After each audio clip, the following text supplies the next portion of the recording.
Hey guys, tonight we begin with something a little less academic and a lot more herbal, a trip through the foggy, fragrant world of medieval intoxication. Yes, they did it. But trust me, things got weird, and sometimes surprisingly creative. So before you get comfortable, take a moment to like the video and subscribe, but only if you genuinely enjoy what I do here. And let me know in the comments where you're tuning in from and what time it is for you. It's always fascinating to see who's joining us from around the world. Now, dim the lights, maybe turn on a fan for that soft background hum, and let's ease into tonight's journey together. It's tempting to imagine the Middle Ages as a grim, mud-covered parade of monks, plagues, and potatoes. But under all that wool and despair, there were people, regular, flawed, experimental people, who occasionally looked at a strange root and thought, well, let's see what happens if I drink this with hot wine. And to be fair, who could blame them? There was no electricity, no coffee, no antidepressants, and the local entertainment was either watching a knight try to read or wondering how long your neighbour could keep dancing before collapsing from ergot poisoning. So if someone told you there was a mushroom that made you forget the feudal system for a few hours, you'd probably chew it too. Contrary to modern assumptions, the concept of using substances to expand the mind, escape pain, or simply make one's day slightly less horrible wasn't rare. It was baked right into the culture. But it wasn't called getting high. There were no medieval stoner duos giggling behind the haystacks. It was wrapped in terms like visionary states, divine inspiration, pain relief, or in extreme cases, uh-oh. Doctors used herbs, monks grew them, witches, depending on who you asked, applied them, and almost everyone encountered these substances in some form, through medicine, ritual, or accidental consumption of mouldy bread. Again, the range of medieval intoxicants wasn't limited to a tankard of warm ale, though that helped. They had roots that screamed, flowers that blurred vision, seeds that induced prophetic dreams, and ointments that made people believe they were flying naked through the sky with Satan's catering team. Getting high wasn't necessarily recreational. It was medicinal, spiritual, or sometimes just very poor judgment on an empty stomach. And depending on your social rank, it might have been delivered by a barber, a nun, or a barefoot peasant named Wolf, who learned it from a very wise squirrel. In the medieval world, you didn't need a shady back alley or a velvet-roped club to get your hands on mind-altering substances. All you needed was a garden, a mortar and pestle, and a vague disregard for dosage. Because in those days, nature was the dealer, and she wasn't always gentle. Medieval Europe was overflowing with plants, roots, fungi and resins that could either cure your headache or make you believe you'd married a tree. The line between medicine and mystical trip was, let's say, artistically interpreted. Physicians, monks, midwives, and wandering herbalists all dabbled in botany with varying levels of training and enthusiasm. If you wanted something to knock you out, calm your nerves, or make you see God in your soup, they had options. Take henbane, for example. This plant was like nature's version of Russian roulette. Properly prepared, it eased pain and brought on sleep. Improperly prepared, it introduced you to an entirely new set of problems, like convulsions, and a strong desire to remove your own shoes while running through the woods screaming. Or mandrake, the root shaped vaguely, like a human figure. Legend said it screamed when pulled from the ground, a noise so lethal it could kill a man. That didn't stop people from digging it up anyway, usually by tying it to a dog and standing far away. Ingesting mandrake could induce unconsciousness, visions, and, on a good day, prophetic dreams. On a bad day, well, you wouldn't be needing herbs anymore. Then there was belladonna, also known as deadly nightshade, which is exactly the kind of name that screams, maybe not. It was used to dilate pupils for beauty, but also to treat pain, cause hallucinations, and, on occasion, death. Medieval self-care was a bold business. These herbs were often combined into teas, tinctures, oils, or those famous flying ointments we'll get to soon. And they weren't always consumed voluntarily. Sometimes They were applied during religious ceremonies, medical procedures, or by a well-meaning apothecary who thought a little extra root can't hurt, but hurt it could. Ah, henbane, the medieval equivalent of let's see what this button does. Known to botanists as Hyoscyamus niger, and to everyone else as the stuff that made Uncle Bernard think he was a duck, henbane was a staple of the Middle Ages' unofficial pharmacy. Used across Europe for centuries, henbane wasn't just a casual plant, it was a mood. Monks recorded its properties in herbals.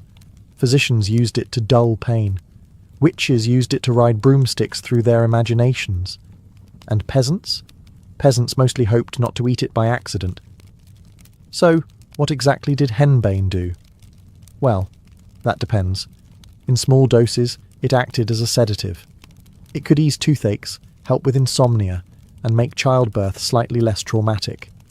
In other words, it was the medieval version of take two and try not to scream. But in larger doses, or just poorly timed ones, henbane could cause delirium, hallucinations, wild agitation, and in some cases, a heartfelt conversation with a turnip you thought was your deceased grandmother. It contains scopolamine and hyoscyamin, which interfere with neurotransmitters in the brain. To put it non-scientifically, your medieval brain gets weird, fast. Visual distortions, disorientation, dry mouth, extreme thirst, and spontaneous outbursts of interpretive dance were all on the menu. Henbane was often smoked, brewed into teas, or even combined with fat and smeared on the skin. A popular delivery method for anyone who didn't like their consciousness arranged in a linear fashion. Now, was it legal? Technically, yes. Controlled substances weren't a thing yet. But it was controversial, especially with the church. Anything that altered perception was suspicious. Visions were supposed to come from saints, not shrubs. Still, henbane had fans. Among healers, mystics, and people with nothing to lose. It even made its way into beer recipes before being banned in favour of safer additives like hops. Few plants in the medieval world were as feared, revered, and dramatically misunderstood as mandrake, a root so potent and weirdly human-shaped that it sparked a mix of botany, folklore, and sheer panic. Botanically known as Mandragora officinarum, the mandrake was associated with sleep, hallucinations, fertility, and a high probability of either mystical visions or waking up in a ditch next to a confused goat. Either way, something happened. Medieval herbalists believed that the root, which often resembled a stubby, contorted human figure, contained powerful magical and medicinal properties. It was a sedative, an anesthetic, an aphrodisiac, and, according to some, a conduit to prophetic dreams. You could boil it in wine to calm pain, or you could inhale its fumes and immediately question all your life decisions. But the real fame of the mandrake came from its alleged habit of screaming when uprooted. Yes, screaming. As in, don't pull me out of the dirt or you'll die from the noise kind of screaming. Medieval texts warned that simply hearing the mandrake's cry could kill a man, which naturally led to some creative harvesting techniques. The most famous involved tying the root to a dog, walking away, and letting the poor animal do the dirty work.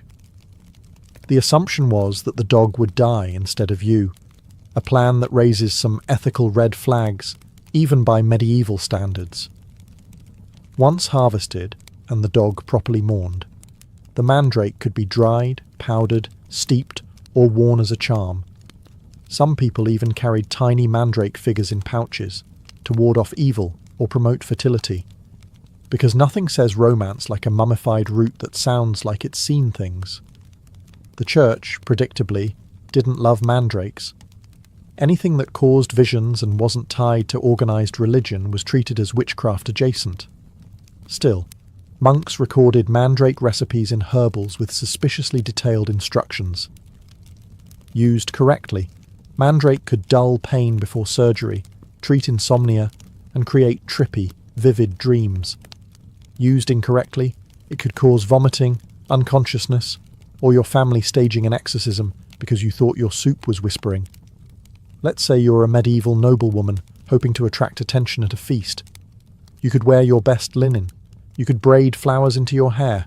Or if you were really serious, you could drip literal poison into your eyes. Enter Belladonna, also known as Atropa Belladonna, or more honestly, Deadly Nightshade. The name alone sounds like a final boss in a medieval RPG. And yes, it was both alluring and lethal, the botanical equivalent of a seductive but unstable ex. The name Belladonna means beautiful lady, because when a few drops of its extract were added to the eyes, it dilated the pupils. Wide eyes were considered attractive, mysterious, and maybe even a little saintly. Of course, the downside was blurry vision, light sensitivity, and the occasional unintended poisoning. But hey, beauty standards have never been particularly forgiving. Cosmetics aside, Belladonna had other talents. It was used as a painkiller, a sleep aid, and occasionally as a truth serum, though the truth it produced was often along the lines of, "The ceiling is dripping Latin prayers."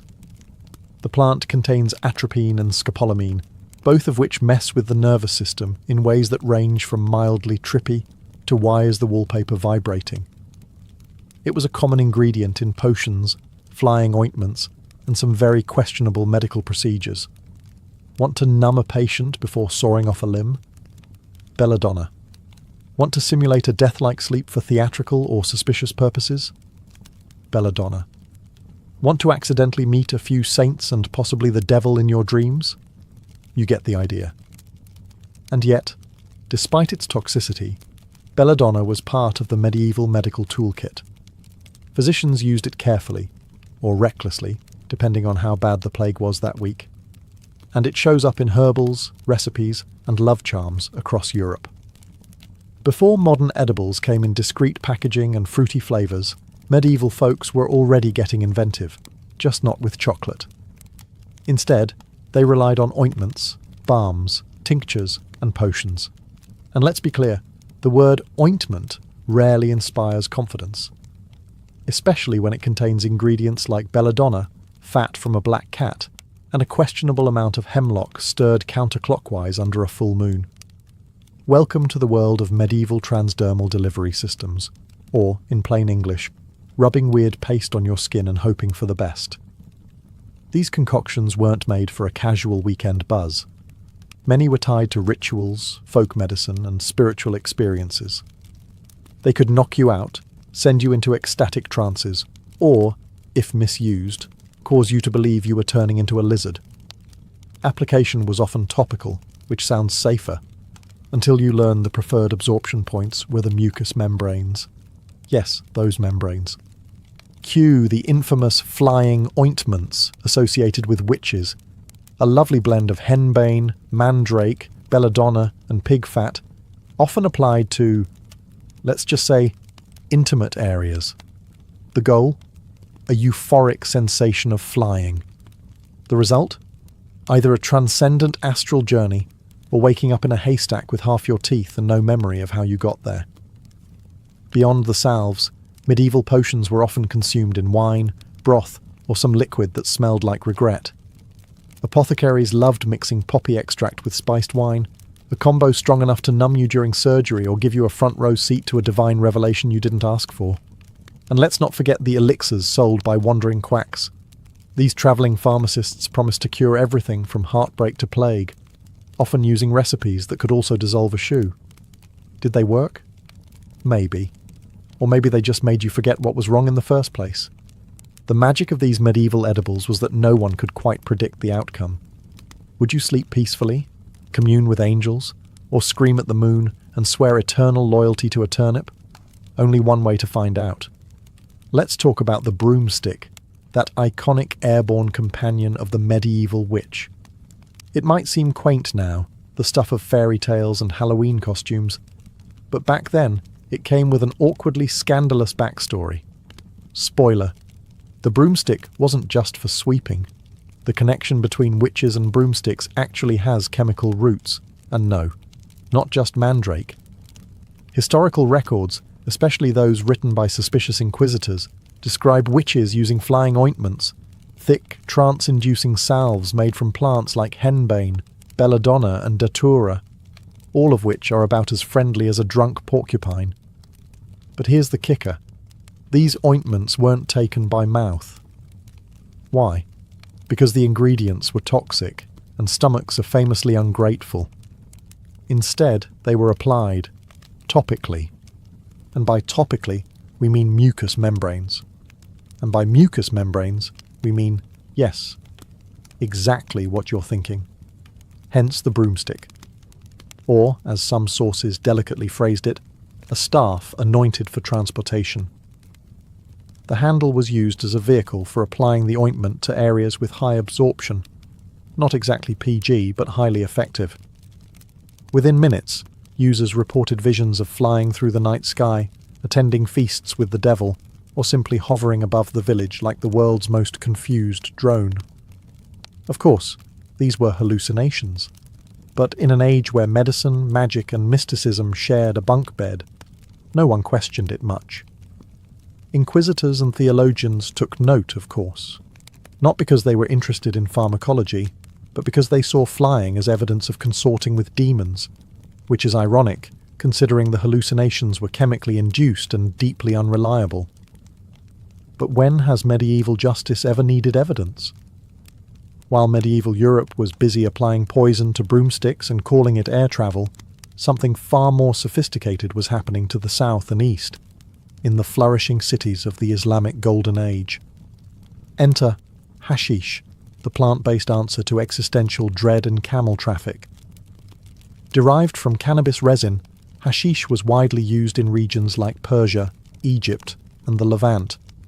And unlike Europe's rub this on your elbow and meet Satan approach, Islamic scholars, mystics, and physicians actually documented its effects with a level of detail that suggests field testing. Hashish was often consumed orally, usually mixed with honey, spices, or other herbs, making it the first edible to actually taste good, as opposed to medieval Europe's tradition of bitter teas and things that smelled like spoiled socks. Its use wasn't just recreational, though yes, that absolutely happened. Hashish was often tied to Sufism, the mystical branch of Islam, where practitioners sought spiritual union with the divine. Hashish was believed to help dissolve the ego, clear the mind, and initiate deep contemplation, or, at the very least, encourage long, thoughtful stares at walls. In fact, many Sufi poets and philosophers spoke of hashish the way modern songwriters speak about bad breakups, with intense emotion, abstract metaphors, and just enough fog to make you wonder if they were okay. Of course, not everyone was a fan. Many Islamic rulers tried to ban hashish use periodically, fearing it led to laziness, moral decay, or people giggling too much during prayer. But like most substance bans in history, this had roughly the same success rate as teaching a cat to juggle. The legendary Hashashin, the original assassins, were even said to have used hashish before missions to get into the proper mindset for stabbing. That claim's mostly myth, but it's a great example of how cannabis-based products were already wrapped in both mystique and suspicion. Meanwhile, Europe was centuries away from understanding how to use cannabis without immediately setting something on fire or calling it devil grass. When you picture a medieval church, you might imagine stained glass, flickering candles, solemn chanting, and that thick, almost otherworldly cloud of incense wafting through the air like God's personal fog machine. But incense wasn't just about holiness. It also had a little something extra: psychoactive potential. Let's start with the two heavy hitters: frankincense and myrrh, both resinous substances imported from the Arabian Peninsula and East Africa. Burned in churches, temples, and royal courts, they were meant to cleanse the air, ward off evil spirits, and make everything smell slightly less like unwashed wool and fish stew. But here's the twist. Modern studies have shown that burning frankincense releases compounds, particularly incensol acetate, that can affect the brain's limbic system. Translation: if you sat in enough smoke, Gregorian chant wasn't the only thing making your head feel floaty. In poorly ventilated medieval chapels, which is to say all of them, prolonged exposure to incense could cause a mild tranquilizing effect, especially if paired with fasting, dehydration, or extreme boredom.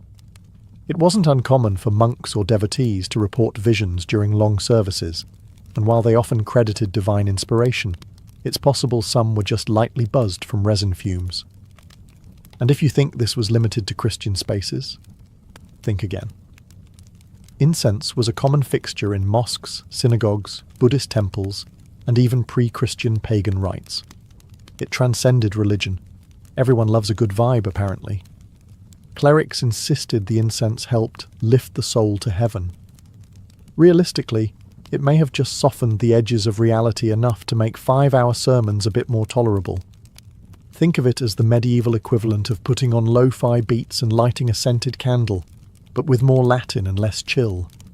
If there was one thing medieval people could count on, besides taxes and the occasional plague, it was alcohol. Beer, ale, mead, wine, cider. You name it. Someone was brewing it in a wooden barrel behind their house and calling it medicine. And in a way, it was. Water wasn't exactly safe to drink. Most natural sources were either contaminated or casually downstream from livestock, which meant sipping from a stream was basically playing intestinal roulette. So instead, people reached for something a little more fermented. Enter small beer, the medieval version of La Croix, but with alcohol and a much higher chance of being brewed by someone named Edith, who measured ingredients by intuition and prayer. This low-alcohol drink was consumed daily by adults and children alike. Not to get drunk, but to stay alive, with a light buzz and regular hydration. Of course, not all medieval alcohol was so tame. If you were wealthier, or simply had fewer plans for the day, you might opt for stronger ale, honey mead, or imported wine. And yes, wine was often mixed with herbs or spices, either for flavour, medicinal effect, or just to see what happened. In monasteries, brewing beer was practically a sacred duty. Monks perfected recipes, documented fermentation methods, and taste-tested the results, often with great enthusiasm. If salvation came in pints, the Benedictines were well ahead of the curve. But alcohol wasn't just a drink, it was a lifestyle enhancer. Want to dull the pain of medieval dentistry? Ale. Want to treat melancholy? Spiced wine. Want to forget you live in a drafty hovel with 6 other people and one extremely judgmental chicken? Mead. Taverns, inns, and roadside alehouses served as medieval therapy offices, only with more yelling. People drank to celebrate, mourn, gossip, and occasionally invent entirely new dance styles no one asked for. Sometimes getting high in the Middle Ages wasn't a decision. It was just breakfast. Enter ergot, a parasitic fungus that grows on rye and other cereal grains. To the untrained medieval eye, it looked like a slightly weird blackened kernel. To the modern scientist, it's a biological prank with side effects that read like a medieval curse. Convulsions, hallucinations, burning limbs, and occasionally the sensation that your hands have turned into spiders. This fungus was the accidental ingredient in what some historians call the original LSD trip, centuries before the Summer of Love, Woodstock, or anything with tie-dye. People in parts of Europe, especially in colder, damp regions like France and the Germanic territories, frequently baked bread from infected rye. Why? Because hunger trumps fungus awareness. And so, entire villages would unknowingly ingest ergot-laced loaves, and the results were both spectacular and horrifying. There were 2 forms of ergotism. Yes, it had a name. Convulsive ergotism, characterized by muscle spasms, seizures, hallucinations, and fits of laughter or panic. Gangrenous ergotism, where blood flow was cut off, leading to limbs blackening, shriveling, and falling off. Not ideal for dinner parties. Local outbreaks led to bizarre public behaviour, including dancing plagues, where groups of people danced uncontrollably for days, sometimes until death. At the time, it was blamed on demons, divine punishment, or moral weakness. But in reality, it may have just been a mass case of unintentional mushroom toast. Ironically, the Order of St. Anthony, which ran hospitals for the afflicted, helped treat victims of ergotism, often by feeding them wheat-based diets instead of rye. So yes, the cure was different bread. Did people connect the dots? Not really. To a medieval baker, bread was either fine or definitely possessed. And no one was testing for psychoactive alkaloids in their porridge. They were too busy trying not to be excommunicated. Even today, some scholars believe ergot played a role in the Salem witch trials. Hallucinations, fits, paranoia, all very ergoty. But that's still debated. What's not debated? Medieval Europe got high on toast and didn't even know it. You've heard of magic mushrooms. You've heard of flying ointments. But have you ever heard of mad honey? Yes, in a few special corners of the medieval world, even the bees were in on it.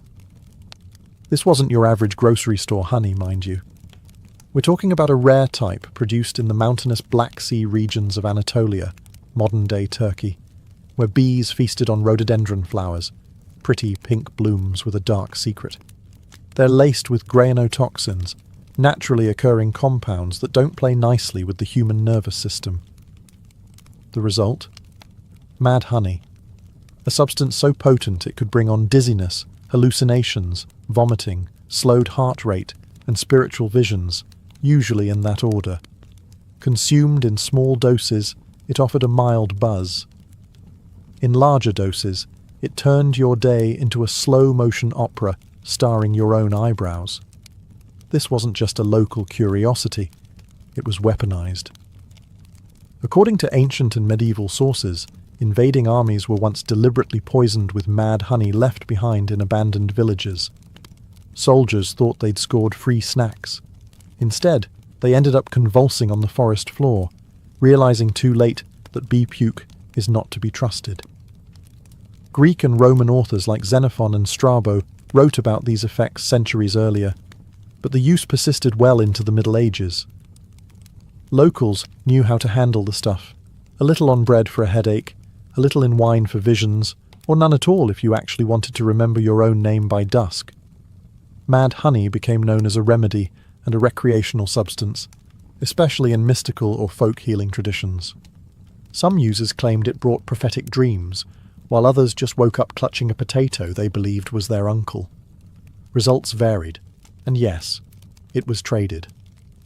Some ambitious merchants sold it in small ceramic jars, usually without dosage instructions, because who needs warning labels when you live in an era where leeches are considered sophisticated medicine?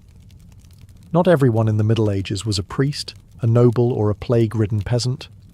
Some folks operated in the shadowy margins of society as shamans, herbalists, cunning folk, and other semi-legitimate practitioners of medicine and mischief.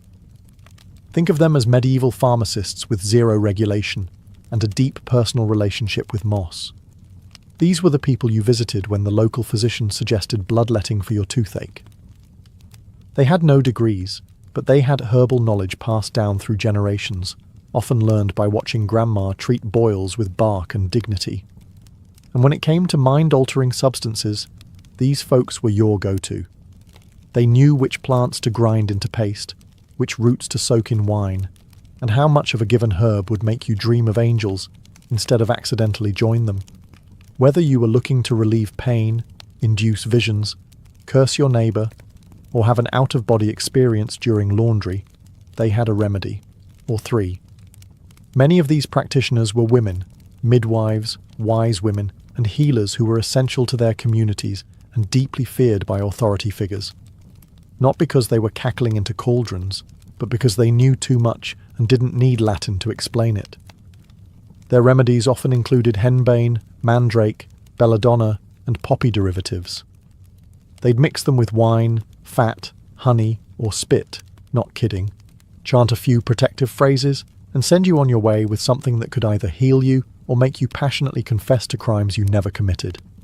Of course, if anything went wrong, say a hallucination involving flying goats or the sudden urge to marry a tree, blame shifted quickly from bad batch to witchcraft.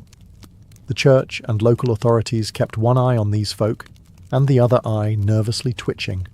Still, communities relied on them. When your child had a fever, when your joints ached, or when you needed to contact a dead relative to ask where they hid the rent money, These were the people you turned to. They weren't doctors. They weren't priests. They were the original underground wellness influencers.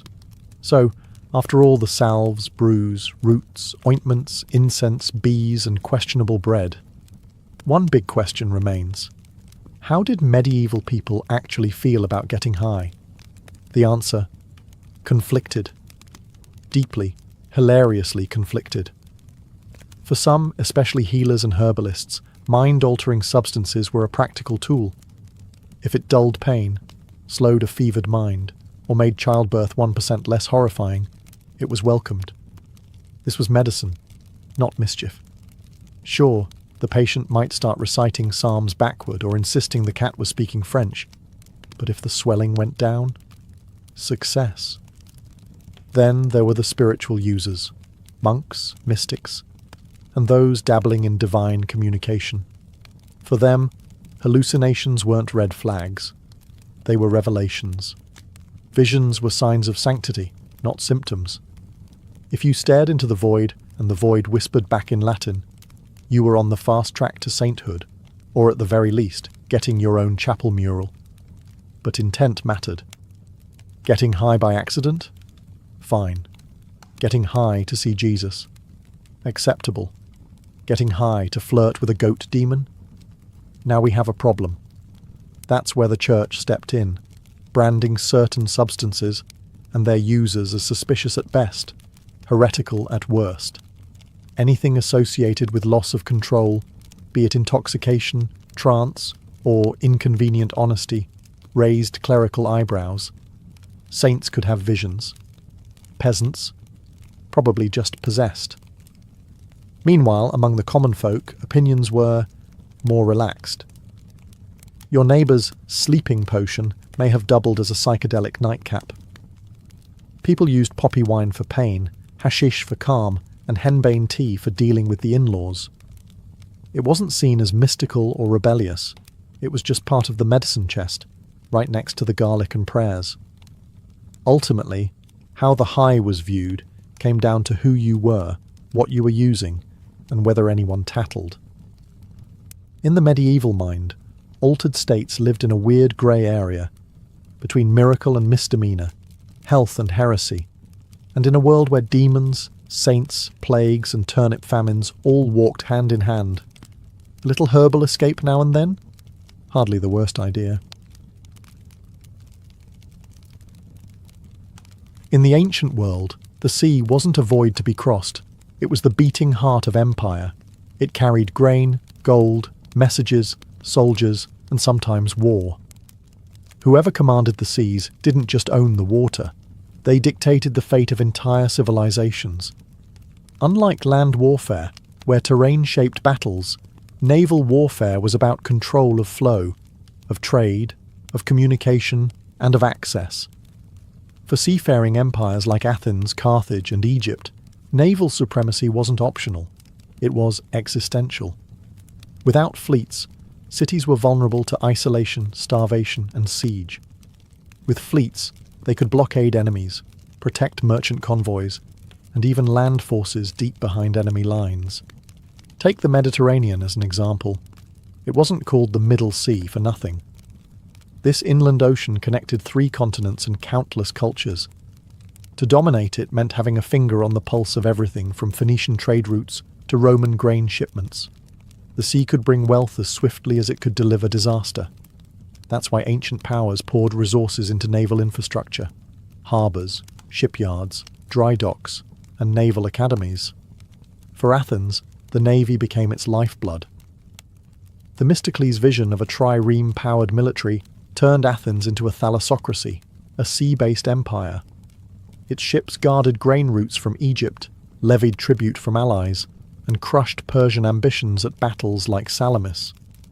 Carthage, on the other hand, emerged as a naval titan from merchant routes. Its dockyards were among the most advanced of the ancient world, producing warships on an almost industrial scale. Carthaginian dominance wasn't just about military power. It was backed by generations of sailors and navigators who understood the sea like a second skin. Egypt, with its strategic location at the mouth of the Nile and Red Sea, also relied heavily on fleets to protect trade with the Levant and Nubia. Although more riverine in orientation, Egyptian warships evolved into seafaring vessels capable of skirmishing with pirates and escorting treasure ships. In all these cases, naval warfare wasn't a sideshow, it was the main event. The sea was where rivals clashed, alliances were broken, and empires either flourished or floundered. Mastery of naval tactics, technology, and geography gave rise to legends. And when those fleets burned or sank, so too did the fortunes of the mighty. The trireme was not just a ship, it was a weapon. Sleek, fast, and deadly, it defined ancient naval warfare across the Mediterranean. And though many city-states built them, none wielded them quite like the Athenians. With 3 tiers of oars and a bronze-tipped ram, the trireme was the ancient equivalent of a guided missile, one powered by sweat, rhythm, and strategy. A typical trireme measured about 120 feet long and just 18 feet wide. Narrow, yes, but that was the point. Its slim hull allowed it to slice through water with minimal drag, while its low draft let it operate close to shore for raids and landings.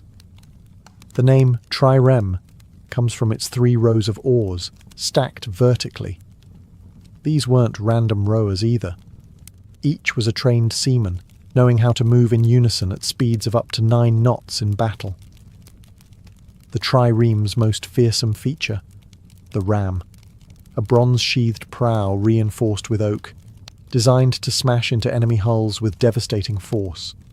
But ramming wasn't just about speed, it required precise timing and angle. Hit too straight, and your own ship might get stuck or even capsize.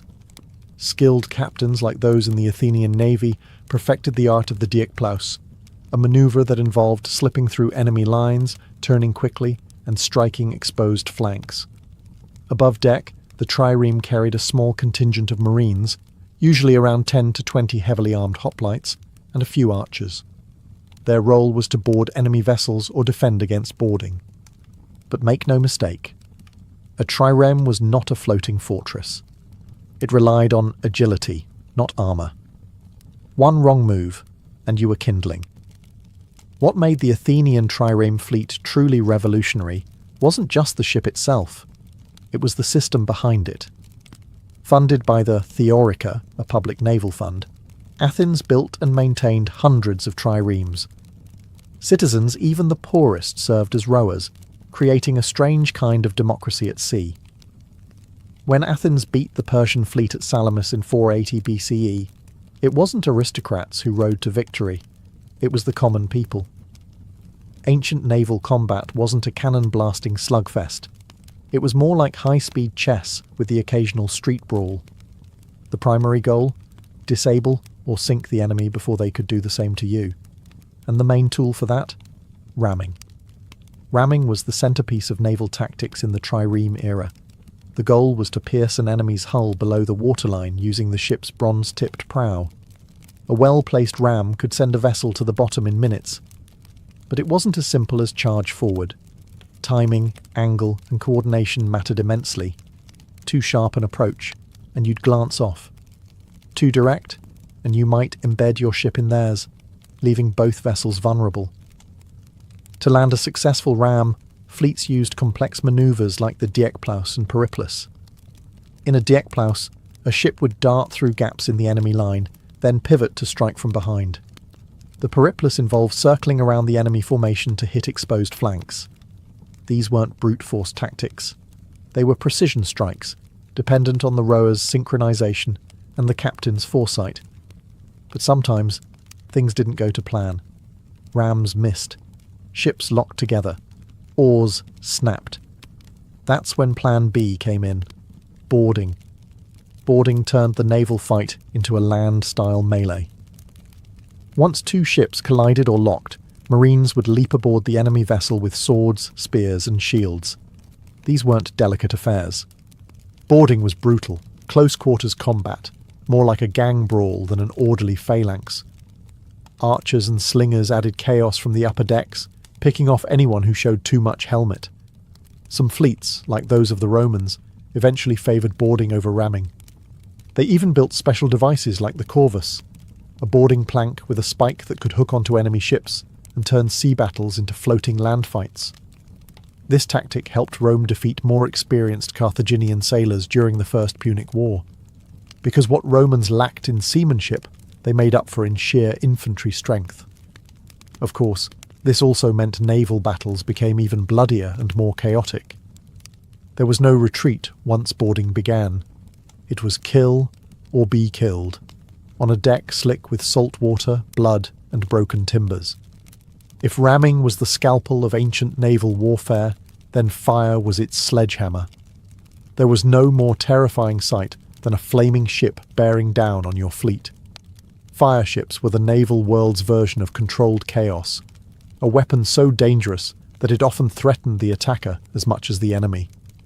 Though not as common as triremes or boarding actions, fire tactics emerged early and evolved over time. The basic principle was simple: load a ship with flammable materials, pitch, tar, sulfur, resin, oil, and set it alight before sending it toward enemy vessels. Ideally, the fire ship would drift into tightly packed enemy lines, igniting sails, decks, and anything else unfortunate enough to be flammable.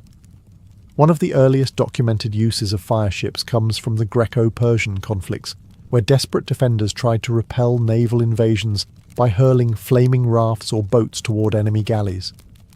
In the confined spaces of a harbour or strait, where manoeuvrability was limited, a single fire ship could cause mass panic and break formations. But fire at sea was a double-edged sword. Winds could shift, flames could backfire. A poorly timed fire ship could destroy your own fleet as easily as the enemy's. This is why fire was often reserved for desperate moments, blockades, surprise attacks, or last stands where the risk was worth the havoc. The most sophisticated development in ancient incendiary warfare came with Greek fire, a mysterious and fearsome weapon developed by the Byzantine Empire centuries later, but inspired by ancient fire tactics. Greek fire could allegedly burn on water and couldn't be extinguished with standard methods. While it's more medieval than ancient, its conceptual roots, chemical fire used in naval dominance, can be traced back to these early fire ships.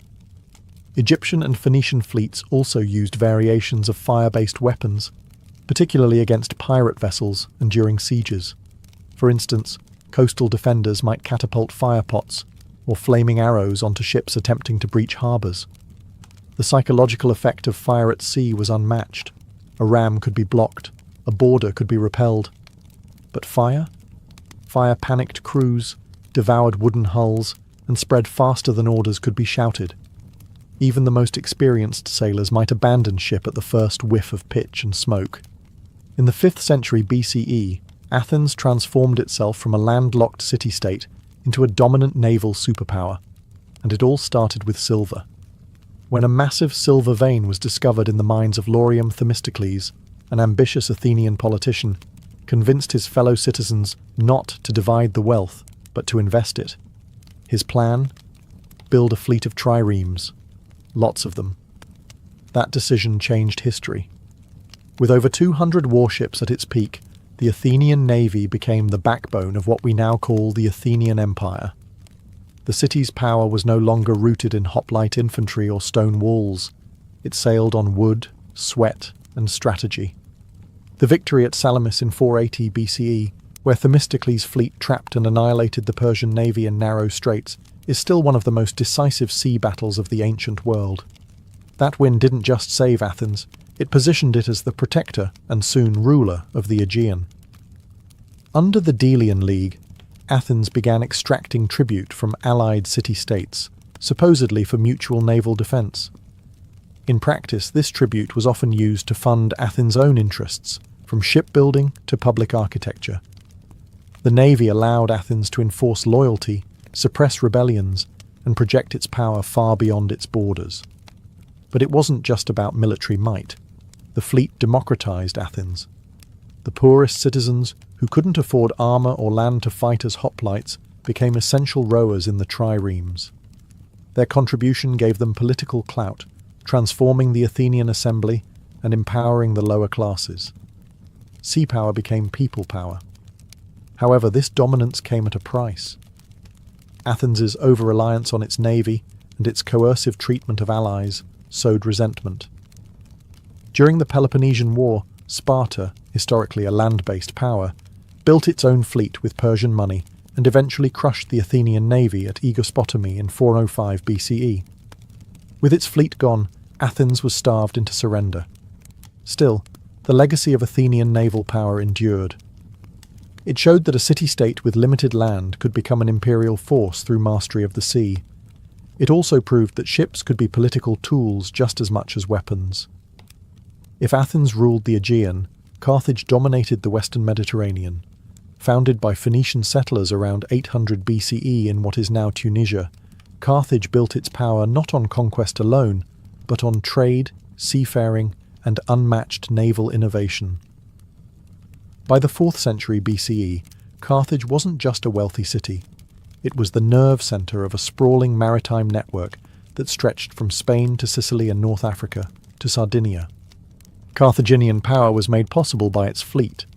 While the Athenians refined the trireme, the Carthaginians took naval engineering to industrial levels. Their shipyards, especially the vast circular harbour of Carthage, could build and house hundreds of warships. These weren't theoretical numbers. Carthage had an assembly line-style dock system that allowed for rapid construction and repair, something unprecedented in the ancient world. Carthaginian ships, often quadriremes or quinqueremes, were heavier than Athenian triremes, designed not just for speed, but for power. Their naval doctrine leaned toward ramming and boarding, supported by experienced mercenary marines and Libyan-Phoenician sailors who had grown up on the sea. The city's maritime dominance wasn't only about force, it was about commerce.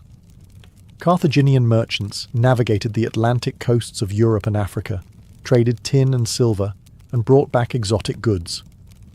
The navy ensured that pirates, rival traders, or Roman ambitions didn't interfere with this lucrative flow. And then came the Punic Wars. Rome, rising in the Italian peninsula, recognized that defeating Carthage meant building a navy from scratch. When they captured a stranded Carthaginian quinquereme, they reverse-engineered it, complete with the corvus, a boarding ramp that neutralized Carthage's superior seamanship by turning sea battles into land skirmishes. Despite early defeats, Carthage held its own through brilliant naval commanders and tactical mastery. In the First Punic War, the Carthaginians fought dozens of major sea battles. At Drepana, they executed a flawless maneuver that destroyed a Roman fleet despite being outnumbered, proving Carthage still knew how to command the sea. But quantity eventually overwhelmed quality. Roman persistence, better supply lines, and brutal discipline turned the tide. By the end of the Second Punic War, Carthage's fleet was gone, its shipyards dismantled, and its power broken. Still, the legend of Carthaginian naval dominance endures. They weren't just warriors on the water, they were master merchants, innovative shipbuilders, and bold navigators who once ruled the seas through wit, wealth, and wood. When we think of ancient Egypt, we picture pyramids, pharaohs, and temples, not fleets. But Egypt was one of the earliest civilizations to embrace naval power, both on the Nile and at sea. Its ships may not have been as famous as Greek triremes or Carthaginian quinqueremes, but for thousands of years, Egypt relied on watercraft to maintain its empire, transport troops, and protect its economic lifelines. The Nile was Egypt's highway, an artery that connected north and south, desert and delta. As early as 3000 BCE, Egyptian shipbuilders were crafting vessels from bundled papyrus reeds, and later, cedar wood imported from Lebanon. These riverboats transported grain, gold, soldiers, and even colossal statues. Pharaohs led naval expeditions southward into Nubia and eastward across the Red Sea to Punt, a mysterious land rich in incense, ivory, and exotic animals. But Egypt's naval ambitions weren't limited to the river. By the time of the New Kingdom, in 1550-1070 BCE, Egypt developed seagoing fleets capable of challenging pirates, repelling invasions, and projecting power beyond its borders. Under rulers like Thutmose III and Rameses III, Egypt used warships in campaigns against the Sea Peoples, a confederation of raiders who threatened the eastern Mediterranean.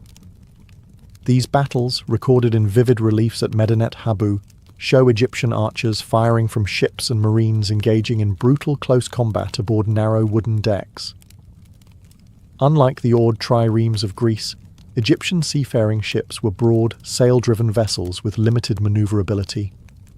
They often featured raised fighting platforms and were crewed by archers, spearmen, and sailors trained in both combat and navigation. Their primary advantage was mobility along coasts and rivers, where they could rapidly deploy soldiers or intercept merchant traffic. Egyptian naval strength also underpinned its economy. Grain exports to the Levant and trade with the Aegean was secured by escort ships. Ports like Byblos and Tanis became hubs of both commerce and naval logistics. Even foreign rulers sought Egyptian shipbuilders for their craftsmanship.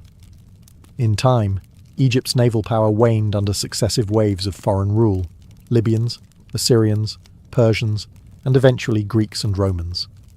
But its long legacy of riverine and coastal warfare set the foundation for naval traditions in the ancient Near East.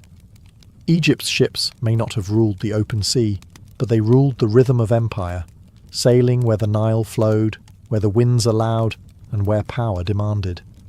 When the Roman Republic first rose to prominence, it was not a naval power. Rome's strength lay in its disciplined legions and road-building prowess, not shipbuilding. But that changed dramatically and rapidly when the Republic found itself in a bitter contest for control of the Mediterranean against Carthage. The result was one of the most dramatic naval transformations in ancient history. At the start of the First Punic War, 264 BCE, Rome had almost no fleet. Carthage, meanwhile, had centuries of maritime dominance, but the Romans weren't deterred. According to legend, they captured a Carthaginian quinquereme and used it as a prototype. Within months, they mass-produced a navy, assembling hundreds of ships through sheer manpower and state-level organization. But Rome knew it couldn't outsail the Carthaginians, so it changed the rules of the game. Enter the corvus, a boarding bridge fitted with a metal spike. This device turned sea battles into infantry brawls, Rome's specialty. With it, Roman marines could board enemy ships en masse, transforming naval combat into something far more familiar to Roman soldiers. The results were dramatic. In battles like Mylae and Cape Ecnomus, Rome's relatively inexperienced sailors defeated veteran Carthaginian crews through sheer aggression and the effectiveness of the corvus. Eventually, the corvus was abandoned. It made ships dangerously top-heavy, but it had already turned the tide of the war.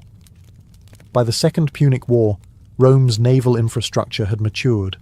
Its fleets patrolled the western Mediterranean, protected supply lines to Iberia and Africa, and disrupted Hannibal's ability to reinforce his forces from Carthage. Naval blockades and amphibious landings became standard tactics. Under the Empire, Roman control of the seas expanded further. The Classis Mizanensis and Classis Ravenatis were two of the main imperial fleets, stationed to protect trade routes, suppress piracy, and transport troops. Though not always at the forefront of warfare, the navy provided vital logistical and strategic support, keeping the empire interconnected. Unlike Athens or Carthage, Rome didn't build a maritime identity. It used the sea as a tool, something to be mastered when necessary, and yet by the 1st century CE, the Mare Nostrum, our sea, was more than a boast. It was reality. Rome may have been born on land, but its destiny was sealed on water. Through adaptation, innovation, and relentless will, it turned the sea from a vulnerability into a fortress. Ancient naval warfare didn't just influence battles. It shaped borders, economies, empires, and even cultures. Across the Mediterranean and beyond, control of the sea meant more than victory on the water. It meant influence over the movement of ideas, trade, languages, and power structures that would echo for centuries. First, consider how navies forged empires. Athens became a cultural and economic powerhouse because of its naval strength. Carthage turned maritime mastery into a mercantile empire. Rome, despite its late start at sea, used naval superiority to control the entire Mediterranean basin. Each of these powers had land armies, but it was their fleets that let them strike across continents, defend distant territories, and choke enemy economies. The sea also served as a cultural conduit. Greek colonists travelled by ship to establish outposts across Italy and Asia Minor, spreading art, religion, and language. Egyptian ships brought papyrus, gold, and sacred knowledge to foreign courts. Phoenician mariners transmitted their alphabet and their gods to nearly every shore they touched. Naval power was never just martial, it was civilizational. Technologically, ancient navies pushed shipbuilding to new heights. The development of the trireme, and later larger polyremes, was not just military advancement, it was a revolution in engineering.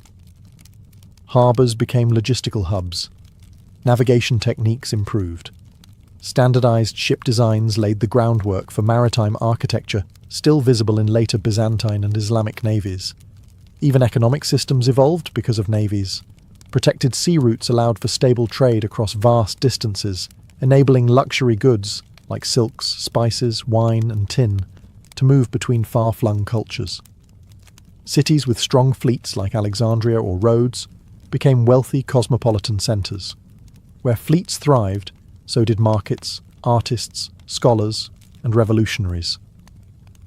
And then there was the psychological legacy. Fire ships, ramming tactics, boarding actions, these left lasting impressions on how warfare was imagined. They introduced the idea that the sea itself could be a weapon, that mobility and control, rather than just brute force, could win wars. Today, we remember many of these empires for their land conquests, but their sea conquests were just as vital, and often more enduring. Ancient naval warfare wasn't just about who had the fastest ship or the sharpest ram. It was about who understood the sea as a stage, not just for war, but for history itself. In the end, the triremes may be gone, but their wake still ripples through time. Cyrus the Great was born around 600 BCE in the region of Anshan, then a vassal kingdom under Median rule. His family, the Achaemenids, claimed noble descent and ruled a small but respected Persian domain. But nothing about Cyrus's early life hinted that he would one day create one of the largest empires the world had ever seen.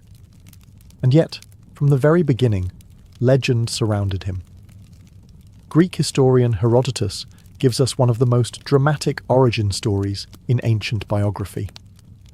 According to Herodotus, King Astyages of Media, Cyrus's grandfather, had a dream that his daughter's son would overthrow him. Interpreters confirmed his worst fear. The child would be a threat to his throne. So, Astyages married his daughter Mandane to a Persian noble, Cambyses I, hoping the baby would remain politically insignificant. But the dreams persisted.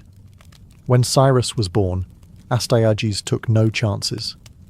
He ordered a loyal servant, Harpagus, to kill the child. Harpagus, reluctant to commit such an act, delegated the gruesome task to a shepherd. But instead of abandoning the infant, the shepherd raised Cyrus as his own, hiding him in the mountains and treating him like a common herder's son. As Cyrus grew, so did his charisma. Even as a boy, he stood out, commanding other children, displaying leadership beyond his years. Eventually, rumours reached the court. A noble child living as a shepherd. Astyages investigated, and the truth unravelled. Surprisingly, he spared Cyrus, perhaps seeing no threat, or perhaps haunted by guilt. Harpagus, however, was not so lucky.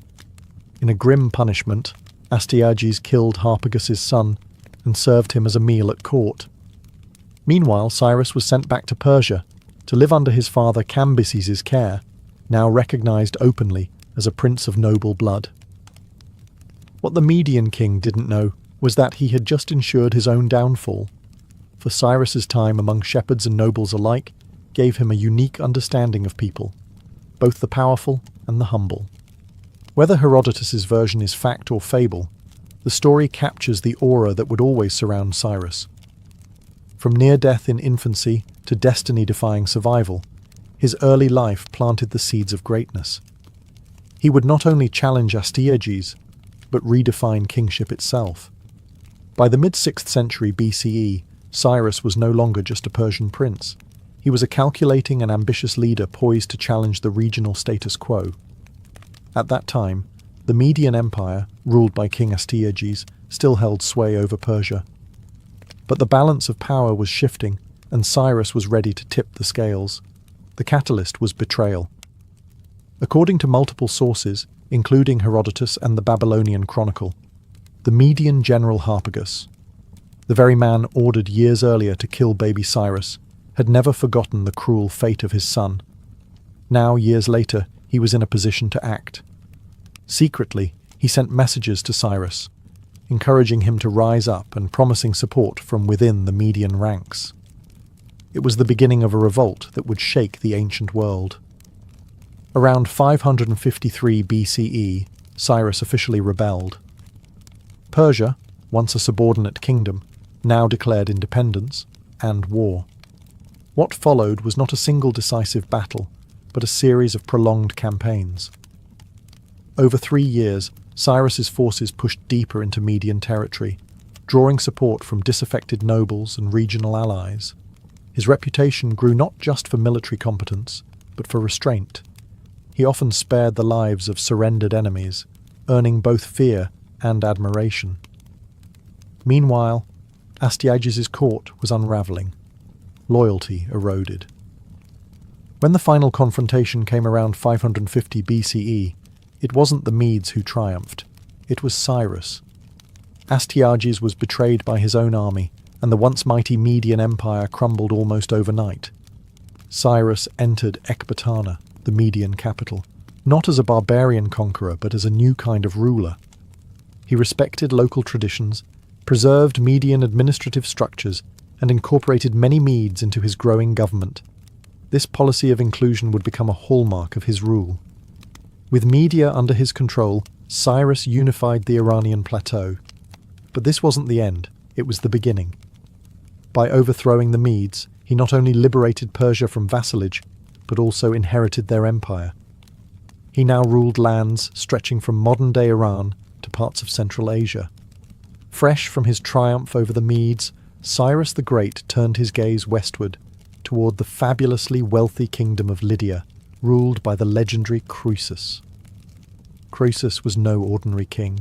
He was one of the richest men of his time, his name becoming a byword for immense wealth. His capital, Sardis, gleamed with luxury, and his armies were well equipped with cavalry and seasoned troops. But Croesus made a fatal mistake. He underestimated Cyrus. Seeking to preempt Persian expansion, Croesus formed alliances with Egypt and Babylon, and consulted the Oracle of Delphi. The oracle famously told him that if he crossed the river Halys to attack Persia, he would destroy a great empire. Encouraged, Croesus launched an invasion, only to discover that the empire he would destroy was his own. The two forces clashed near the Halys River in 547 BCE. After a fiercely contested battle, Croesus withdrew to Sardis, believing the campaign season had ended, and that he could regroup in the spring with allied reinforcements. But Cyrus did something unexpected. He pursued. In a bold winter campaign, Cyrus besieged Sardis, forcing Croesus into a desperate defence. According to Herodotus, Cyrus even employed a tactical surprise. He used camels to startle the Lydian cavalry, Croesus's strongest asset, rendering them ineffective. Within weeks, Sardis fell. Croesus was captured alive. What happened next sealed Cyrus's reputation as a ruler unlike any other. Instead of executing Croesus, Cyrus reportedly spared him, even making him an advisor. The story goes that as Croesus was about to be burned alive, he cried out Solon's name, a Greek philosopher who once warned him not to count a man lucky until he knew how his life ended. Cyrus, moved by the tale and the wisdom in it, ordered the fire extinguished. Whether myth or truth, this narrative reflects Cyrus's known policy of clemency. With Lydia conquered, Cyrus gained control over its immense treasury and trade networks, along with the powerful Greek city-states of Ionia, along the Aegean coast. Though the Ionian cities resisted Persian rule, they were no match for Cyrus's expanding military and diplomatic machine. The fall of Croesus marked more than the collapse of a rich kingdom. It confirmed Cyrus's tactical brilliance and willingness to use both warfare and mercy. It also gave Persia a foothold in the Greek world, setting the stage for future East-West conflicts, and for Cyrus it was just the next step in a rapidly expanding empire. By the late 540s BCE, only one major power remained between Cyrus and undisputed dominance of the Near East: Babylon. Once ruled by kings like Hammurabi and Nebuchadnezzar II, Babylon had grown into a magnificent metropolis, famed for its towering ziggurats, massive double walls, and the fabled hanging gardens. But beneath the grandeur, cracks were forming. At the time, Babylon was ruled by Nabonidus, a king deeply unpopular with his own people. His religious policies alienated the powerful priesthood of Marduk, the city's chief deity. He had spent years away from Babylon, leaving the empire in the hands of his son Belshazzar, a name familiar to readers of the Hebrew Bible.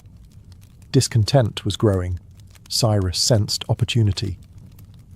In 539 BCE, Cyrus launched his campaign. But unlike previous invasions marked by siege and destruction, this one was surgical.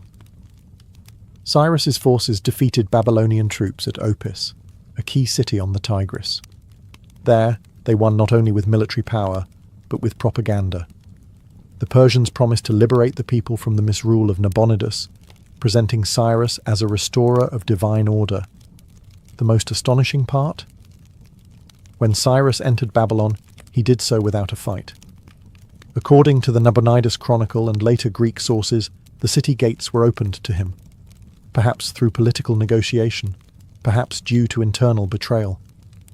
Regardless, Cyrus marched into Babylon as a liberator, not a conqueror. He respected the city's temples, participated in religious ceremonies, and declared in the famous Cyrus Cylinder that he had been chosen by Marduk himself to restore peace and justice. This document, often called the world's first Charter of Human Rights, records Cyrus's policies of tolerance, temple restoration, and repatriation of displaced peoples. Among those affected were the Jews, exiled from Jerusalem decades earlier by Babylonian kings. Cyrus issued an edict allowing them to return home and rebuild the temple in Jerusalem, an act so significant that the Hebrew Bible refers to him as God's anointed, a title otherwise reserved for Israelite kings. After entering Babylon in 539 BCE, Cyrus the Great didn't just take the throne, he rewrote the rules of empire. One of the most remarkable artifacts of his reign is the Cyrus Cylinder, a clay document inscribed in Akkadian cuneiform, often hailed as the world's first Charter of Human Rights. While modern scholars debate that claim, there's no doubt that the cylinder offers a revolutionary glimpse into how Cyrus saw power, not as domination, but as stewardship. In the text, Cyrus proclaims himself chosen by Marduk, Babylon's chief deity, to restore order and justice after the misrule of Nabonidus. But this wasn't mere flattery. Cyrus backed his words with action. He restored temples to their proper function, allowed displaced peoples to return to their homelands, and explicitly stated that he would not oppress his subjects or alter their local traditions. One of the most famous outcomes of this policy was the liberation of the Jews from Babylonian exile. After decades in captivity, the Jewish people were allowed to return to Jerusalem and rebuild their destroyed temple. The Book of Ezra in the Hebrew Bible records Cyrus's decree, praising him as an instrument of divine will, extraordinary for a foreign king. In fact, Cyrus is the only non-Jew ever referred to in the Bible as a Messiah, or Anointed One. The Cyrus Cylinder speaks in terms of freedom, restoration, and legitimacy through justice, a striking contrast to the standard rhetoric of ancient rulers who often glorified conquest and divine punishment. Instead of boasting about destroying cities or enslaving enemies, Cyrus highlights his role as a protector of diverse cultures and faiths. This wasn't weakness. It was strategy. By respecting local customs, he avoided rebellion and fostered loyalty across his vast empire. Although we must be cautious not to project modern legal concepts onto ancient texts, the spirit of the Cyrus cylinder remains remarkable. It envisions a world where rulers derive legitimacy not from fear, but from benevolence and inclusion. Today, a replica of the cylinder is displayed at the United Nations headquarters, a testament to its symbolic weight as an early blueprint for pluralistic governance. Cyrus the Great didn't just conquer a vast empire, he held it together. That might sound simple on paper, but in reality, he ruled over an incredibly diverse world. Persians, Medes, Babylonians, Elamites, Lydians, Hebrews, and countless others, all with their own languages, gods, customs, and grievances. What made Cyrus truly great was not how far he extended his borders, but how skillfully he managed what lay within them. At the core of Cyrus's governance was a philosophy of tolerance through structure. Unlike many ancient rulers who imposed their culture and religion upon conquered peoples, Cyrus embraced a decentralized model. He allowed local leaders to remain in place, local religions to flourish, and local customs to continue. Rather than crush his subjects into submission, he sought to win their trust, and it worked. He retained and adapted the administrative systems of the Medes and Babylonians, blending them with Persian practices to create a uniquely flexible empire. Power was delegated to satraps or provincial governors who oversaw taxation, security, and justice in their regions.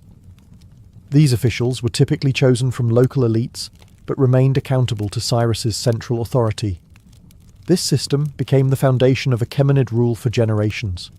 Cyrus also invested in infrastructure. He improved trade routes, safeguarded caravans, and ensured fair treatment for merchants, knowing that commerce was as essential to stability as armies. His empire wasn't just a military machine, it was an economic and cultural network that stretched from the Indus Valley to the Aegean Sea. He also understood the power of symbolism.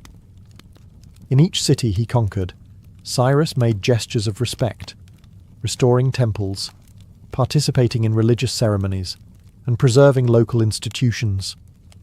These acts weren't simply theatrical, they were diplomatic strategies that earned him the loyalty of former enemies. Most remarkable was how little resistance his rule provoked. Cyrus didn't just avoid rebellions, he often inspired admiration. Even the Greeks, typically disdainful of barbarians, viewed him as a wise and just king. Xenophon, the Athenian historian, would later write Cyropedia, a partly fictionalized but deeply admiring biography of Cyrus, presenting him as the model of enlightened leadership. By the end of his reign, Cyrus the Great had reshaped the ancient world. From the Aegean Sea to the mountains of Central Asia, his empire stretched farther than any before it. But like many great conquerors, his ambition pushed him toward one final campaign, this time into the steppes of the northeast. It would be his last. Around 530 BCE, Cyrus set out to confront the Massagetæ, a confederation of nomadic tribes living east of the Caspian Sea. These fierce horse-riding warriors were led by Queen Tomyris, a ruler remembered as both a military leader and a symbol of defiance. Her people were seen by Persians as uncivilized but dangerous, a threat to the empire's expanding borders. The details of the campaign are murky, shaped largely by Herodotus's dramatic and likely embellished account. According to the Greek historian, Cyrus first attempted diplomacy, proposing marriage to Queen Tomyris. She saw it for what it was, a political ploy. When diplomacy failed, Cyrus resorted to trickery. He left behind a banquet of wine and rich food, knowing the Massagetæ were unaccustomed to alcohol. After a drunken celebration, many of her warriors were ambushed and slaughtered, including her son. Devastated and enraged, Tomyris swore vengeance. In the climactic battle that followed, the Massagetæ overwhelmed the Persian forces. Cyrus was killed in combat. Herodotus even claims that Tomyris had his body decapitated and placed his severed head in a skin filled with blood, declaring, "Drink your fill of blood, you who thirsted for it." While the gruesome ending may be more myth than fact, what's certain is this. Cyrus died during this campaign, far from the great cities he had conquered. His body was eventually returned to Pasargadae, the capital he founded in Persia, and buried in a modest yet dignified tomb, still standing today as a testament to his legacy. His death marked the end of an era. The throne passed to his son Cambyses II, who would continue the empire's expansion, notably into Egypt. But Cyrus's unique blend of tolerance, strategy, and visionary leadership would not be easily replicated. When Cyrus the Great died, he left behind more than a vast empire. He left behind a political blueprint, a philosophical precedent, and a reputation so revered that even centuries later, his name inspired awe. The Achaemenid Empire, founded by Cyrus, was the largest the world had ever seen to that point, stretching from the Aegean to the Indus. But it wasn't just size that mattered. It was how it functioned. Cyrus's policies of inclusion, tolerance, and administrative innovation continued under his successors. His son Cambyses II and later Darius the Great didn't just expand the empire, they formalized its structure. The satrapy system Cyrus pioneered became a cornerstone of imperial governance. These regional governors maintained law and order, collected taxes, and answered directly to the king, allowing the empire to remain both vast and surprisingly efficient. Religious and cultural freedom remained official policy. Temples and local deities were respected across the empire, from Babylonian ziggurats to Egyptian sanctuaries. Local elites were often kept in power under Persian oversight, and rebellions were rare in the early Achaemenid years. Not because of fear, but because many subjects found Persian rule less oppressive than the regimes they had previously endured. Cyrus also helped to establish the idea of kingship as a moral role, not just a political one. He wasn't merely king of Persia. He took on titles like king of the four corners of the world, but unlike the boastful tyrants of the past, his legitimacy was tied to the well-being of his subjects. This wasn't just propaganda. It reflected a real shift in imperial philosophy. Good governance was part of greatness. Even in death, Cyrus's influence was felt. His tomb at Pasargadae, a simple limestone structure, stood as a symbol of humility and permanence. Alexander the Great, himself a master of empire centuries later, visited Cyrus's tomb and reportedly paid it homage, ordering its restoration after it was desecrated. In Persia, Cyrus was not just remembered, he was revered. Later Persian dynasties would invoke his legacy to legitimize their own rule. Zoroastrian priests associated him with divine justice, and Iranian national identity continues to celebrate him as the father of the nation. Cyrus the Great's influence didn't end with his death, or even with the fall of his empire. Over the centuries, his legacy grew beyond borders, faiths and cultures, cementing him not just as a Persian hero, but as a globally admired figure whose example echoed through time. In the Hebrew Bible, Cyrus is described not as a pagan tyrant, but as a divinely appointed liberator. The book of Isaiah refers to him as the anointed of the Lord, a title otherwise reserved for Israelite kings. His decree allowing the Jews to return to Jerusalem and rebuild the temple marked a turning point in Jewish history. For many, he remains a righteous Gentile, a rare example of a powerful ruler who used his might to restore, not destroy, faith and freedom. In Greece, despite centuries of conflict with Persia, Cyrus was often portrayed as the model monarch. The Athenian writer Xenophon, a student of Socrates, wrote the Cyropaedia, a partly fictionalized account of Cyrus's life that presented him as the ideal ruler, wise, just, moderate, and brave. Though not a strict historical biography, it shaped Hellenistic and Roman thought about leadership and ethics for centuries to come. In Islamic tradition, some scholars and commentators have identified Cyrus with Dhul-Qarnayn, the two-horned one mentioned in the Quran, a righteous king who built a great wall to protect people from chaos and injustice. While this identification is debated, it reflects the respect Cyrus commands across Abrahamic traditions. Modern historians and political leaders have also looked to Cyrus for inspiration. In 1776, Thomas Jefferson reportedly kept a copy of the Cyropaedia at his bedside. In the 20th century, Iran's last Shah invoked Cyrus as a symbol of national unity and reform. And today, Cyrus's Cyrus cylinder, often dubbed the world's first Declaration of Human Rights, is displayed at the United Nations as a symbol of tolerance and governance. Cyrus's appeal transcends conquest.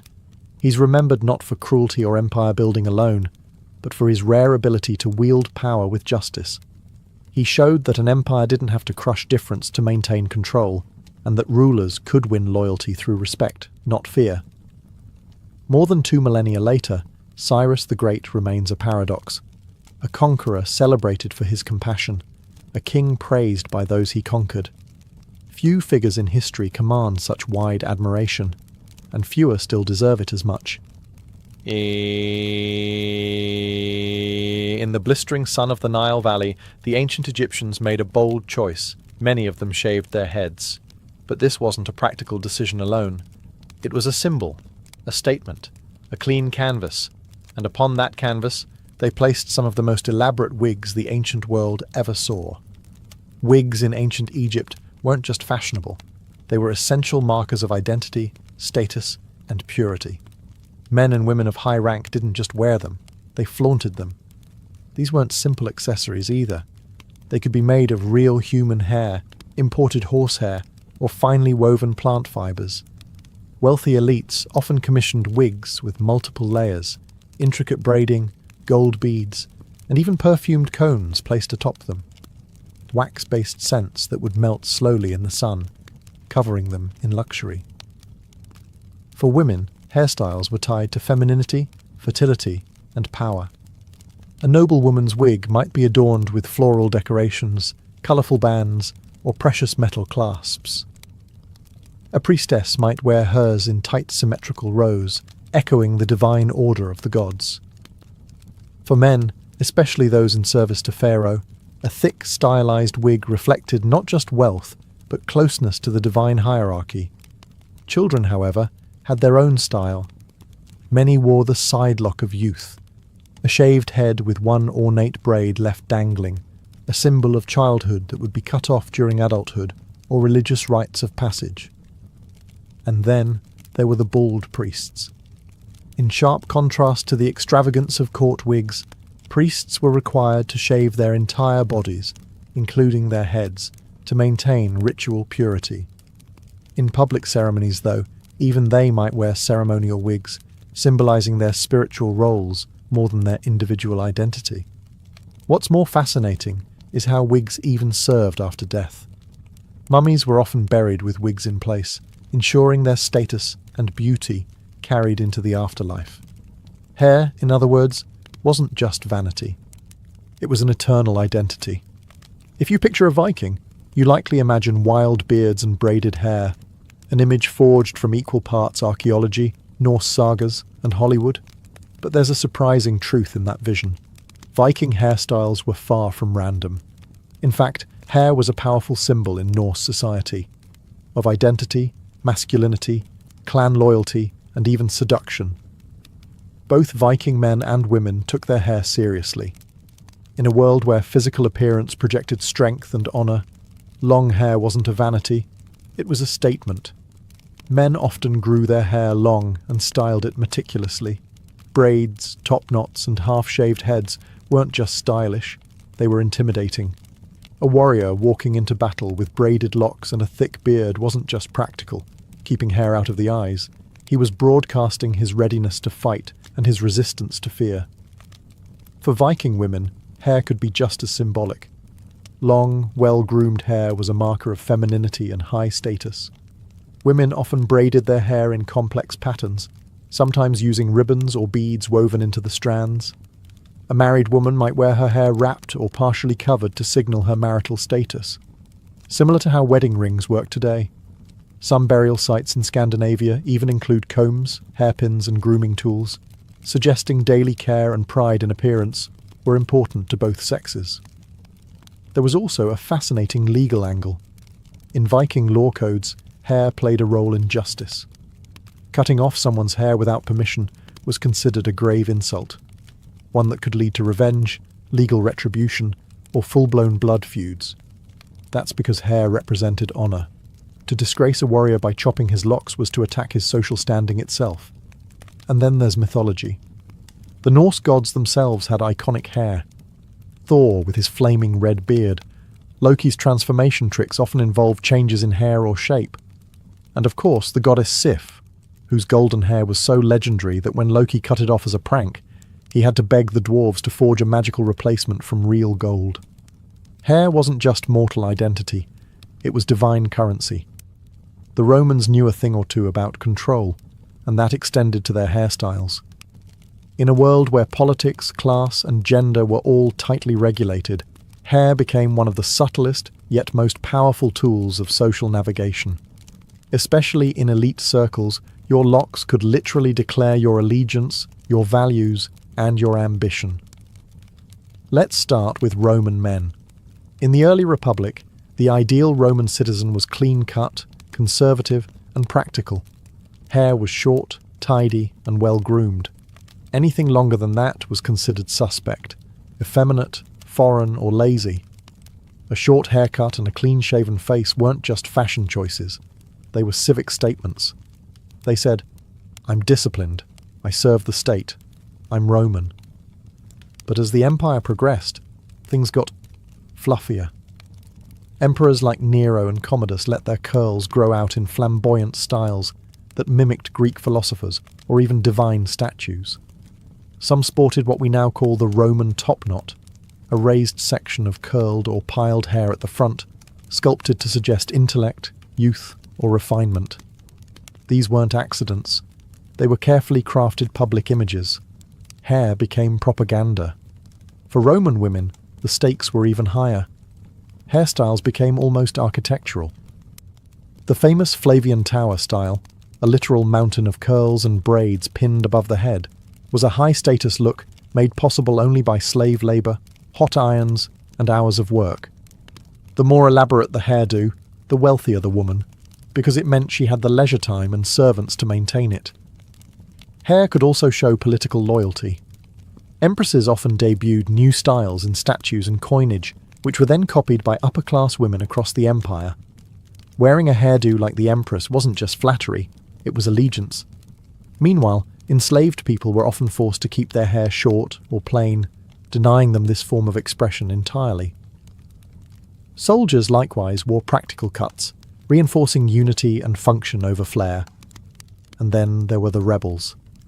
Some Romans deliberately grew long hair or adopted barbarian styles to show disdain for imperial values. For example, gladiators often wore dramatic hairstyles to build stage personas, part athlete, part celebrity, part threat. In ancient Japan, hair wasn't merely a personal feature, it was an emblem of discipline, duty, and deeply rooted tradition. Nowhere was this more visible than in the iconic shonmeige, the distinctive topknot worn by samurai. This wasn't just a haircut, it was a cultural contract. Originally, the shonmeige began as a practical choice. The shaved crown kept helmets, especially the kabuto, samurai war helmets, more comfortable and secure in battle.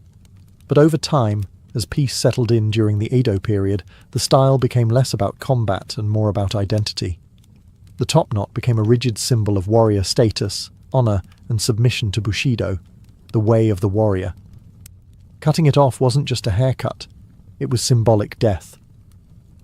A disgraced samurai might be ordered to remove his topknot, or do it himself, as a sign that he was no longer worthy of his rank.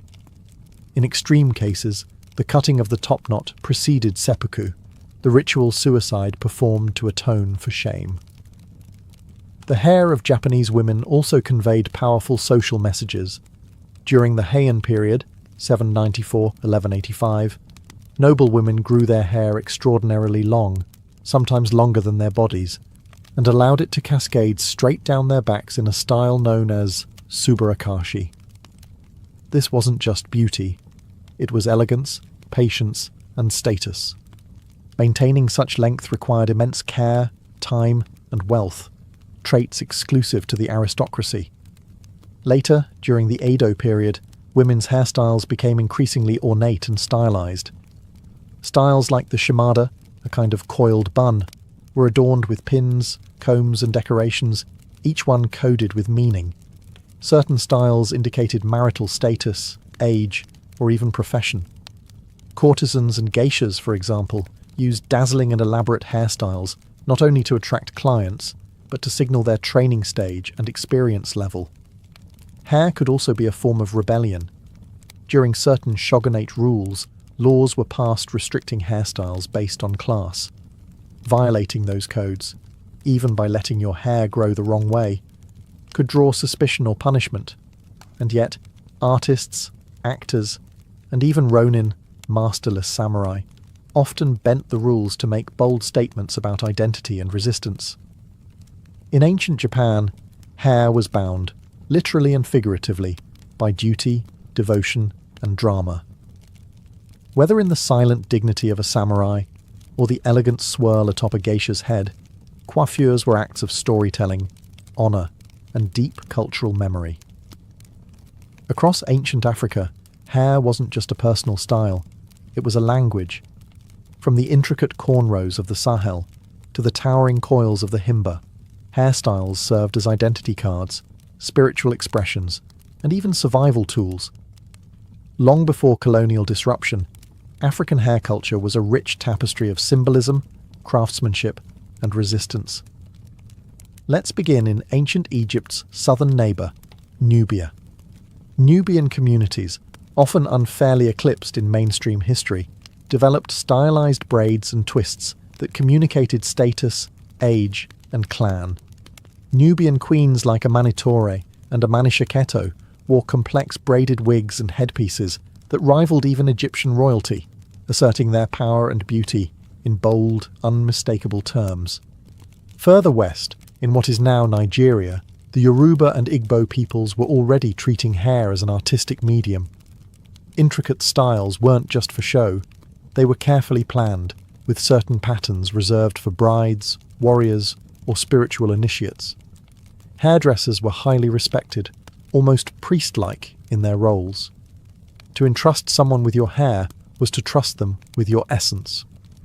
Among the Himba people of Namibia, red ochre paste, made from powdered stone and butterfat, is still used today to coat and sculpt elaborate braids.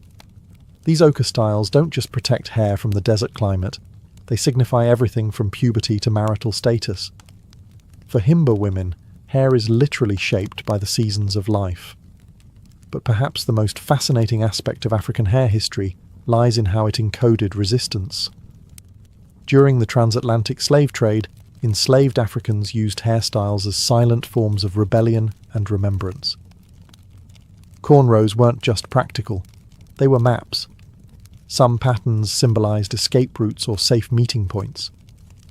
Others preserved ancestral styles from back home, defying erasure with every twist and braid. In many West African cultures, shaved heads marked mourning or spiritual transitions, while thick dreadlocks could represent strength, connection to the divine, or warriorhood. Hair was sacred, never just aesthetic.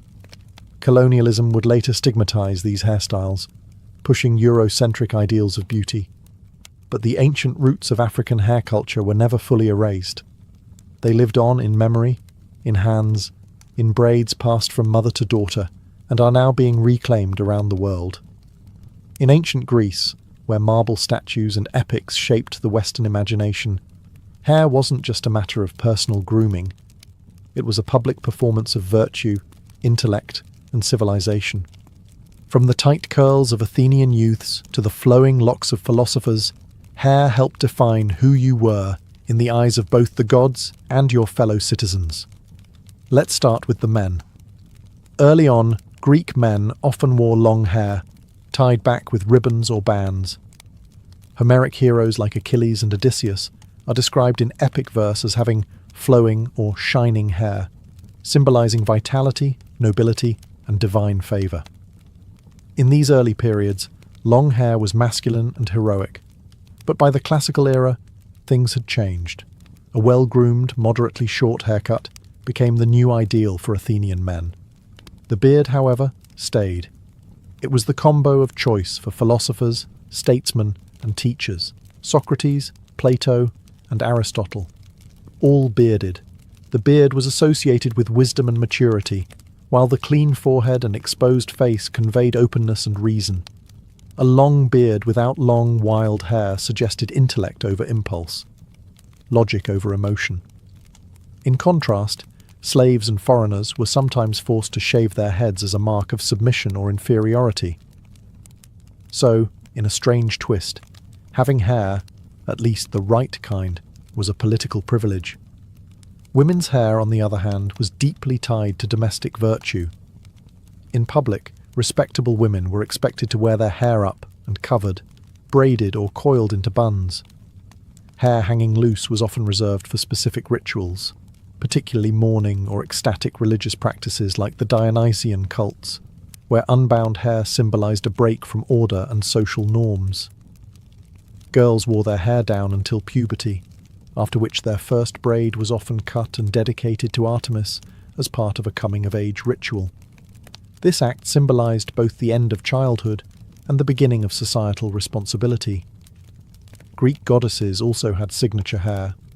Athena's neatly arranged war helmet style symbolized strategy and discipline. Aphrodite's flowing curls represented sensuality and divine beauty. Hairstyles helped mortals align with deities, borrowing divine traits by mimicking their forms. In ancient China, hair was inseparable from moral philosophy, family duty, and imperial control. From the smooth top knots of Confucian scholars to the ornate buns of Tang dynasty court ladies, every strand served a purpose, both aesthetic and symbolic. Hair was not to be altered lightly. In fact, cutting it was often considered a grave offence. Why? Because of Confucian filial piety. One of the core tenets of Confucianism was that your body, hair included, was a sacred gift from your parents. To cut, damage, or otherwise change it unnecessarily was a sign of disrespect. This belief permeated Chinese society for centuries. Even criminals faced hair shaving not just as a punishment, but as a ritual humiliation and spiritual severance. Men typically wore their hair long and tied it into a top knot or bun.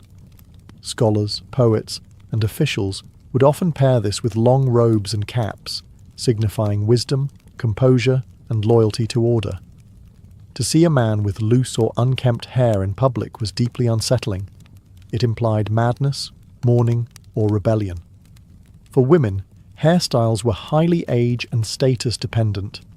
Young girls often wore twin buns or side ponytails, styles that marked them as unmarried. Upon marriage, a woman's hair would be restyled into a more mature and formal arrangement, often a single coil or bun pinned with combs, jade ornaments, or gold hair sticks. Court ladies and empresses during the Tang dynasty took things to spectacular heights, literally. Their hair was sculpted into towering arrangements adorned with phoenix pins, flowers, and silk. There was also politics in hair. Dynastic shifts often brought forced changes in appearance.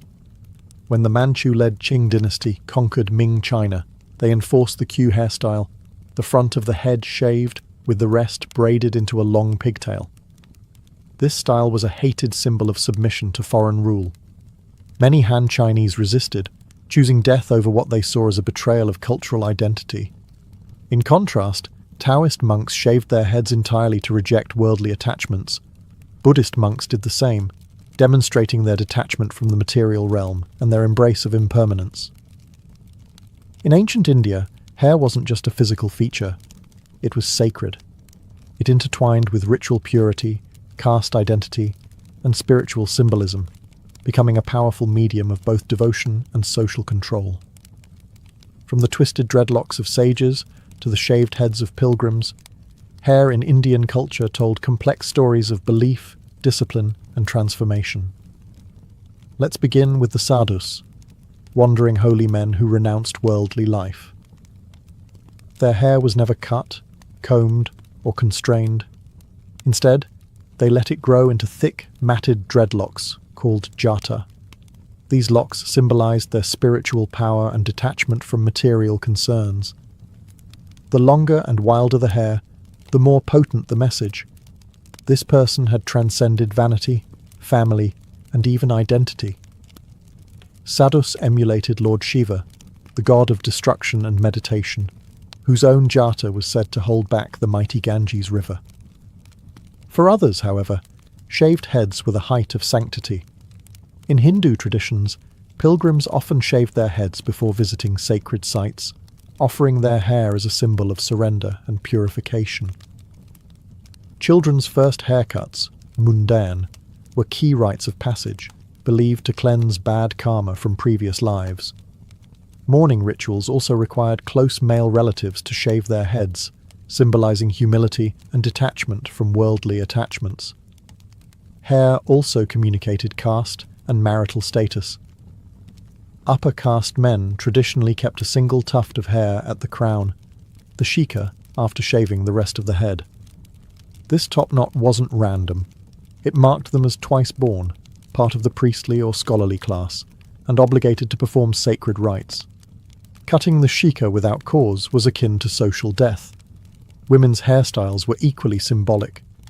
Unmarried girls typically wore their hair loose or in simple braids, while married women bound their hair into buns or coiled styles. A well-oiled, neatly braided style denoted discipline, beauty, and family honor. Ornamentation varied by region and wealth, but jasmine flowers, gold clips, and decorative combs were commonly worn during festivals and weddings. Hair was also linked to erotic power. Ancient texts like the Kama Sutra describe sensual hair arrangements, while sculptures at temple sites like Khajuraho depict women with intricately styled hair, cascading down their backs like liquid sculpture. Throughout the ancient world, hairstyles weren't just about fitting in. They were also used to stand out, resist, and rebel. In many societies, changing or rejecting a dominant hairstyle became an act of defiance, subtle or overt, against cultural norms, imperial powers, or oppressive systems. Let's begin in Judea under Roman rule. The Jewish people, governed by strict religious law, avoided the elaborate grooming favoured by Roman elites. Many Jewish men refused to shave their beards or style their hair in Roman fashion, preserving a distinct identity rooted in spiritual observance. To them, hair wasn't fashion, it was faith. And in an empire obsessed with assimilation that made their appearance a quiet form of protest. In ancient Gaul, during Julius Caesar's conquest, the Celts were known for their wild lime-washed hair, standing stiff and bright, often spiked into mohawk-like crests. Roman writers saw it as barbaric, but for the Gauls, it was war paint in follicle form. The hairstyle both terrified enemies and bonded tribes in resistance to Roman occupation. The Parthians, and later the Sassanids, two great empires east of Rome, also weaponized appearance. Their kings wore long curled hair and thick beards, symbols of divine authority and cultural pride. To the Romans, it looked exotic and effeminate. To the Persians, it was royal and ancestral. Their hair became a statement. We are not you. Even in more constrained societies, hair could be wielded as resistance. Enslaved people in various empires, from Greece to the Americas, were often forced to shave their heads to strip them of identity. But when they were able, they used hair to preserve lineage, memory, and rebellion. Braids concealed seeds, beads held meaning, and styles recreated maps, myths, or secret messages. Women too rebelled with hair. In Sparta, unmarried women famously wore their hair short, in contrast to the long locks of other Greek women, an expression of independence and readiness for physical activity. Roman women occasionally rejected the latest courtly trends to align with philosophical ideals, such as Stoicism or early Christianity, embracing simpler, modest styles. And when emperors fell, their hairstyles fell with them. Cutting one's imperial-style hair could be a dangerous but bold statement of political allegiance or dissent. In all these cases, hair wasn't merely a mirror of the world. It was a tool to reshape it. Across ancient civilizations, when voices were silenced or swords were drawn, the scalp became a canvas of resistance. A braid, a buzz, a curl. It could shout louder than words ever dared,